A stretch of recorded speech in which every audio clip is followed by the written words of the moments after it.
آگے ایک اور حدیث مبارک عرض کرنا چاہوں گا کہ سرکار دو عالم صلی اللہ تعالیٰ علیہ وآلہ وسلم شاہ فرمایا، مومن کے دل میں ایمان اور حسد جمع نہیں ہوتے۔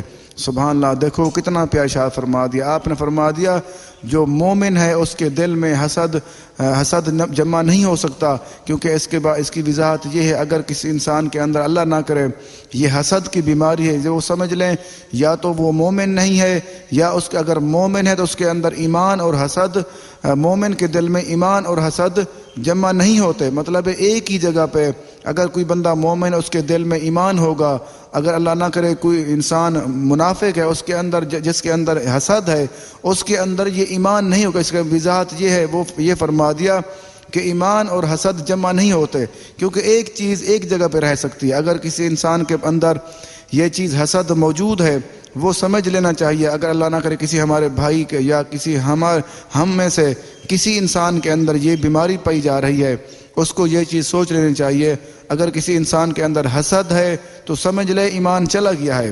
اگر جس انسان کے پاس ایمان ہے اس کے اندر یہ حسد نہیں ہوگا۔ دیکھو کتنا پیارا ارشاد فرما دیا، ہمیں یہ چیز سکھا دی، یہ چیز سمجھا دی۔ اگر آپ ایمان رکھنا چاہتے ہیں، ایمان والے بننا چاہتے ہیں، پھر اپنے دل سے، اپنے دماغ سے یہ حسد کو نکال دیں۔ یہ شعب الایمان جلد نمبر 5 صفحہ نمبر 266 حدیث نمبر 6609۔ آگے ایک اور حدیث مبارک عرض کرنا چاہوں گا کہ سرکار دو عالم صلی اللہ تعالیٰ علیہ وآلہ وسلم نے ارشاد فرمایا، حسد کرنے والے، چغلی کھانے والے اور کاہن کا مجھ سے اور میرا ان سے کوئی تعلق نہیں۔ اللہ اکبر۔ دیکھو اس کا مطلب یہ ہے کہ اللہ تعالیٰ پہلے وہ حدیث قدسی جو میں نے عرض کی ہے اس میں اللہ تعالیٰ نے بہت زیادہ ناراضگی کا اظہار فرمایا، جو حسد کرنے والا، جو اس کے فیصلوں پہ راضی نہیں ہوتا، اور یہاں پہ نبی کریم صلی اللہ علیہ وسلم بھی اتنا زیادہ ناراض ہوتے ہیں۔ آپ نے فرما دیا جو حسد کرنے والا ہے اور جو چغلی کھانے والا ہے، اور آگے فرمایا جو کاہن ہے اس کا مجھ سے، میرا ان سے کوئی تعلق نہیں۔ اللہ اکبر۔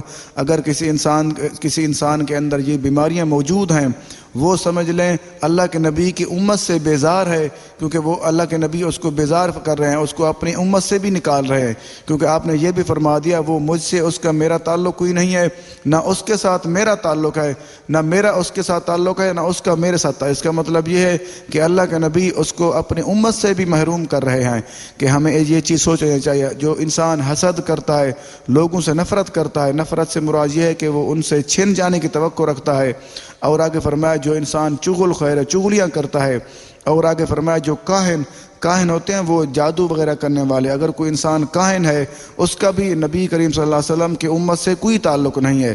یہ چیز ہمیں سوچ لینا چاہیے۔